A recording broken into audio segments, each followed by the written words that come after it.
आज की वीडियो में हम लोग देखने वाले हैं कि जावास्क्रिप्ट को ब्राउज़र में कैसे रन करते हैं। एक्चुअली में हमने अभी तक जो भी जावास्क्रिप्ट में हम अभी तक जितनी भी चीज़ें देखी वो एज अ प्रोग्रामिंग लैंग्वेज हमने देखा। लेकिन अब जो हमारा जो मेन मकसद था, मतलब लाइक आपने जावास्क्रिप्ट क्यों सीख रहे होंगे, बहुत सारे लोगों का जो रीज़न होता है वो ये होता है ताकि वो वेबसाइट जब बनाए अपनी तो उसमें जावास्क्रिप्ट यूज़ कर सके, इसीलिए वो जावास्क्रिप्ट सीखते हैं। तो हमने जो basic as a programming language जो जावास्क्रिप्ट थी ना वो हमने सीख ली है। तो अब हम ये देखने वाले हैं कि जावास्क्रिप्ट का यूज़ किसी भी एक वेबसाइट में कैसे होता है। तो सबसे पहले मैं वीएस कोड में एक न्यू फोल्डर बनाऊंगा, क्योंकि अब हम सिर्फ जावास्क्रिप्ट की फ़ाइल से हमारा कुछ काम नहीं होगा, हमें एचटीएमएल की भी फ़ाइल चाहिए, सीएसएस की भी चाहिए और जावास्क्रिप्ट की भी चाहिए।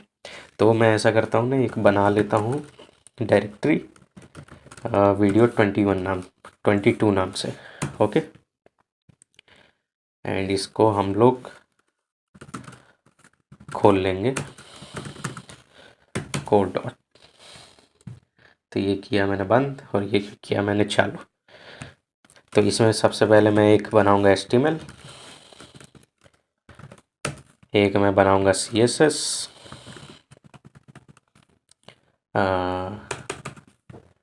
अरे हट जा भाई, एक मैं बनाऊंगा सीएसएस इंडेक्स डॉट सीएसएस, ये तो सी शार्प बना दी मैंने सीएसएस, एंड एक मैं बनाऊंगा जावास्क्रिप्ट की इंडेक्स डॉट जेएस। ठीक है, तो ये तीन फाइलें हमने बना ली है। जो बेसिक जो भी वेबसाइट होती है उनमें ये तीनों फाइल्स का यूज़ करा जाता है। तो पहले हम थोड़ा सा ना ओवरव्यू लेंगे। ऐसा करता हूँ, मैं थोड़ा सा साइज़ बढ़ा देता हूँ इसका, ठीक है, और कास्ट मोड एक्टिवेट कर देता हूँ। ओके, ठीक है, तो हमारी तीनों फाइल बन चुकी है। इसको ऐसे करके ये मैंने किया, एंड इसको हम लोग अलग अलग उसमें खोल लेते हैं। यहाँ आ गई एंड ये यहाँ पे, ठीक है। तो हमारे पास अब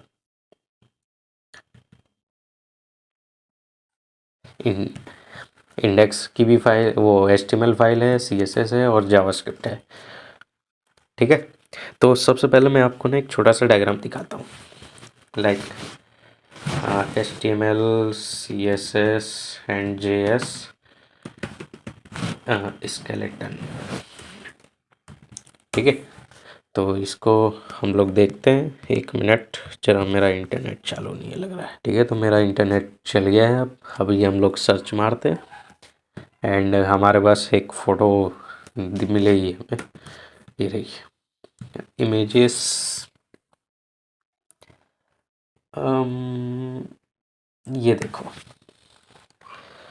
देखो, जो भी हमारी जो वेबसाइट होती है वो इसी तरीके से बनती है, जिसमें जो स्ट्रक्चर होता है, मतलब लाइक वेबसाइट मोटा मोटा कैसा दिखेगा, उसमें क्या क्या टेक्स्ट रहेगा, क्या कौन सी फ़ोटो रहेगी, ये सब काम HTML का है।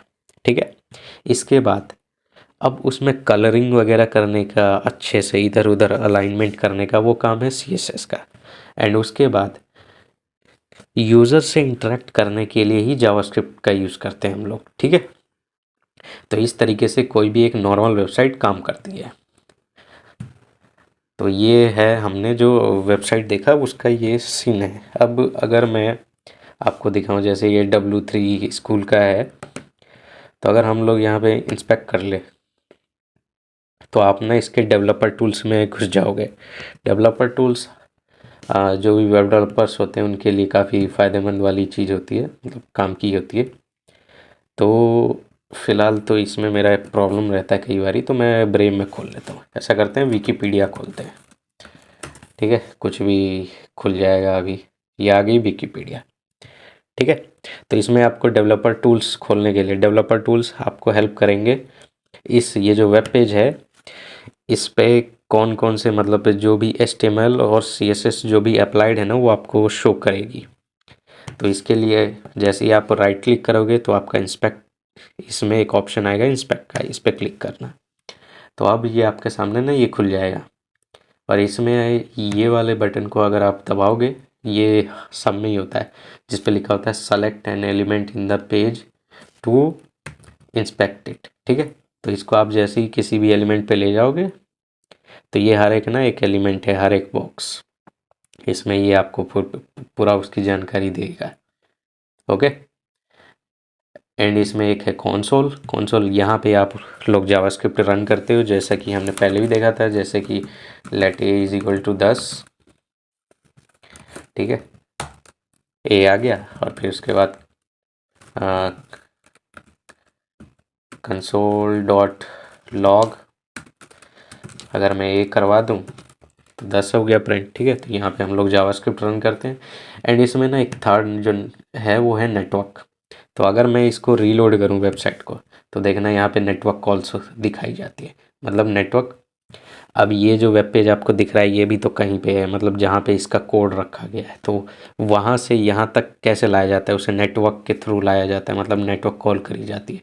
तो यहाँ पे वही सब चीज़ें दिखाई जा रही है कि कौन कौन सी कॉल किस टाइम मिलाई गई और कितना टाइम लगा वगैरह वगैरह, ये सब यहाँ पे नेटवर्क वाले सेक्शन में आपको शो होता रहता है।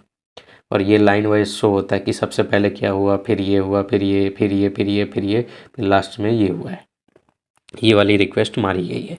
ठीक है, तो ये तीन इसके बहुत इंपॉर्टेंट है, कंसोल, एलिमेंट्स और नेटवर्क। नेटवर्क वाला बैकएंड में मेनली यूज़ होता है, तो इसको हम लोग ज़्यादा अभी नहीं देखेंगे, जब हम लोग बैकएंड का कुछ करेंगे तब हम नेटवर्क वाले टैब का यूज़ देखेंगे। ठीक है, एक है अभी आपके लिए जो इम्पोर्टेंट है वो है कि एलिमेंट्स, और एक है कंसोल। एलिमेंट में आपको HTML CSS दिख जाएगी, जैसे कि ऊपर वाले पार्ट में आपको दिख रहा होगा, ये है HTMLs। और किसी भी एक, जैसे ये एलिमेंट है तो इसकी CSS क्या है, वो जैसे ही आप इस पर क्लिक करोगे ना तो ये नीचे शो करने लगेगा। तो अगर मान लो मैं इसका कलर हटा दूँ, कलर नहीं, ऐसा करते हैं, क्या हटा दें, नहीं कलर ऐसा करते हैं, इसको ब्लैक करते हैं। तो अगर आप यहाँ पे कुछ ब्लैक लिख दोगे तो ब्लैक हो गया क्या, लगता नहीं वो हुआ है। ऐसा करते हैं हम लोग, अरे इस इंग्लिश वाले टेक्स्ट को हम लोग बदलते हैं। तो कहाँ है ये इंग्लिश वाला टेक्स्ट, अरे ये लिंक लिंक की तरह काम कर रहा है, इसलिए ये बार बार न, जैसे ही मैं इंग्लिश वाले पे क्लिक कर रहा हूँ तो रीडायरेक्ट कर रहा है मुझे एक अनदर पेज पे। ठीक है, फिलहाल उसकी ज़रूरत नहीं है। जैसे अब मैं चाहता हूँ कि मैं इस पूरे पेज का ना CSS हटा दूँ, तो वो कैसे हटा सकता हूँ, तो इसमें ना हेड टैग में ना एक स्टाइल शीट नाम से होगी कुछ, कोई एक लिंक दे रखा होगा। तो स्टाइल शीट है क्या कोई, लेट्स सी, ये रही, ये देखो यहाँ पे दो स्टाइल शीट है। तो अगर हम इन दोनों को डिलीट मार दे,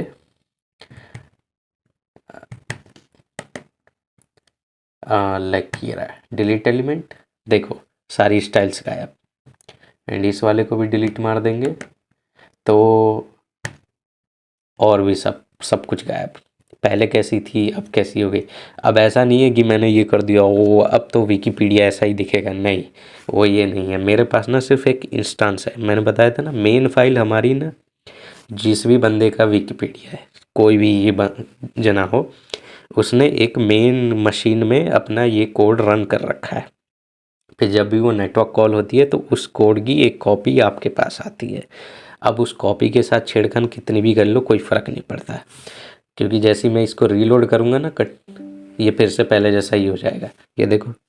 और फिर से तो मैं इसमें जैसे विकीपीडिया की जगह मैं अपना नाम लिखना चाहता हूँ, तो लेट्स सी कि मैं लिख पाता हूँ क्या, हाँ, या फिर ऐसा करता हूँ ना, चैनल का ही नाम लिखते हैं G4 कोड। ठीक है, तो G4 code I guess,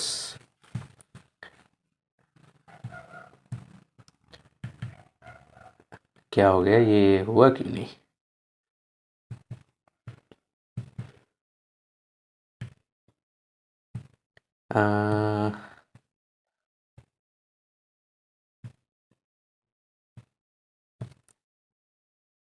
let's see कहाँ है,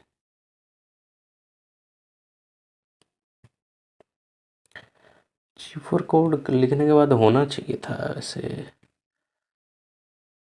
अगर रीलोड करूँगा तो हो जाएगा, पहले जैसा ही हो जाएगा। Let's see.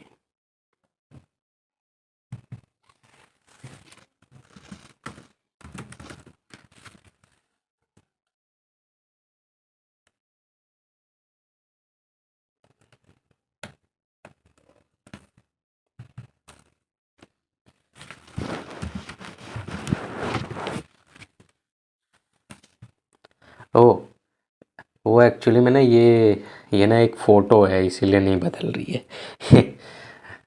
तो वो मैंने बाद में नोटिस किया, क्योंकि देखो जैसे मैंने नीचे वाले में G4 कोड लिखा, वो G4 कोड लिख गया।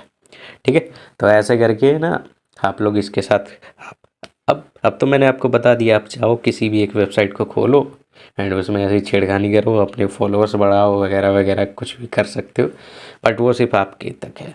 ठीक है, जैसे ही रीलोड मारोगे वो पहले जैसा हो जाएगा, मतलब आपको दिख जाएगी कि जो ओरिजिनल है, मतलब जो है ओरिजिनल वेबसाइट है, वो वैसी की वैसी ही रहेगी, आपकी छेड़खानी करने से कुछ नहीं होगा। तो फिलहाल ये तो हमने ये देखा।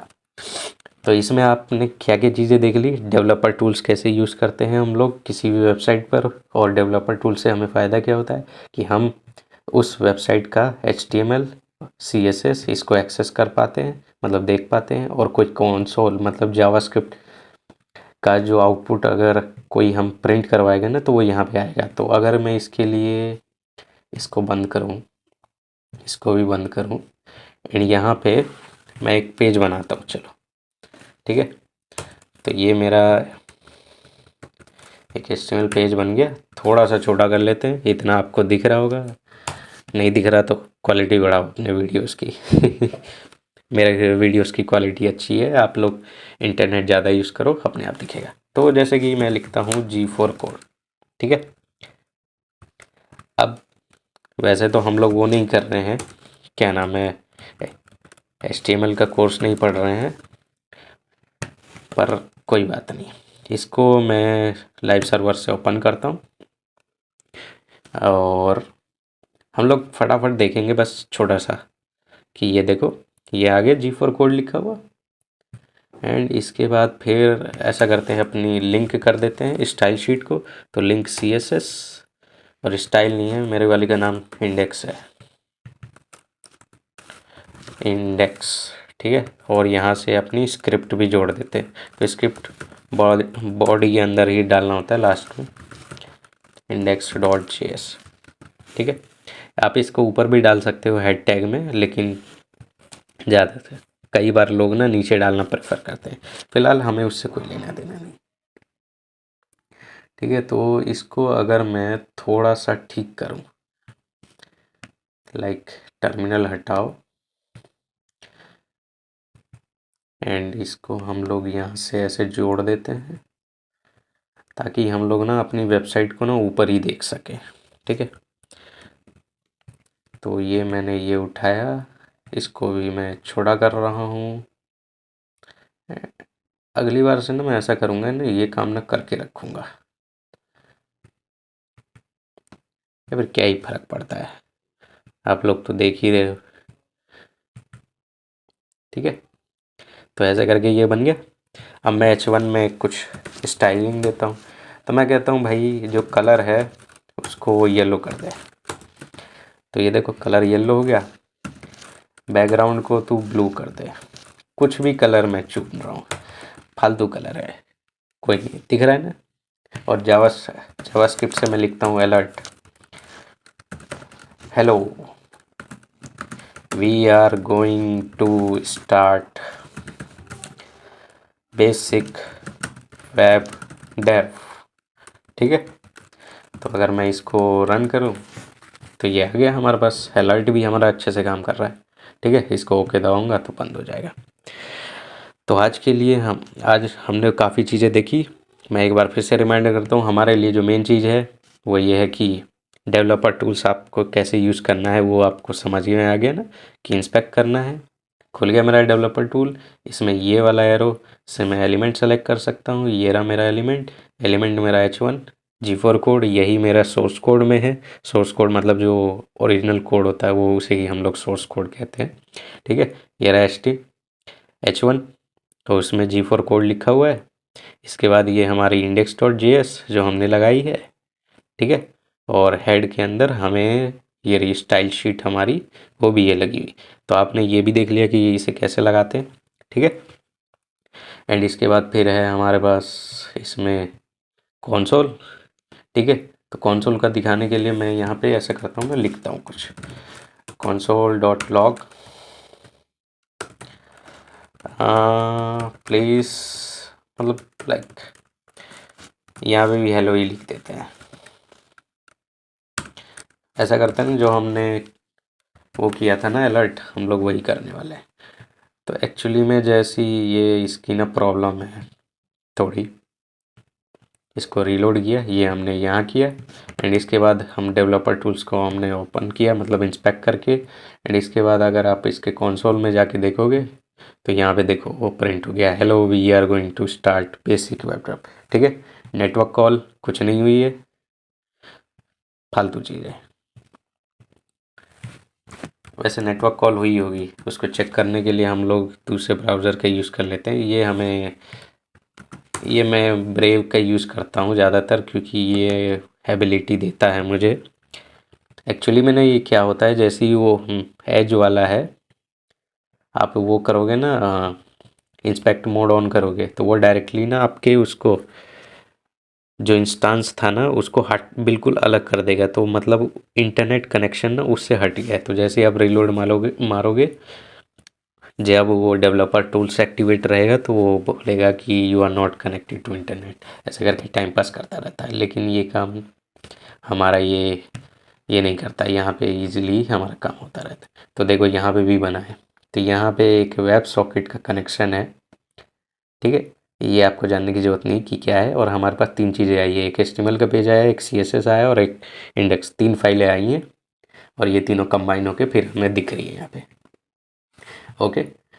तो आई होप आप लोगों को सब कुछ समझ में आ गया होगा। कल की अब नेक्स्ट वीडियो से हम लोग एक्चुअली में जावास्क्रिप्ट का यूज़ शुरू करने वाले हैं वेब डेवलपमेंट के अंदर, ठीक है। तो आज के लिए बस इतना ही, मिलता हूँ मैं आपसे नेक्स्ट वीडियो में। सी या बाय।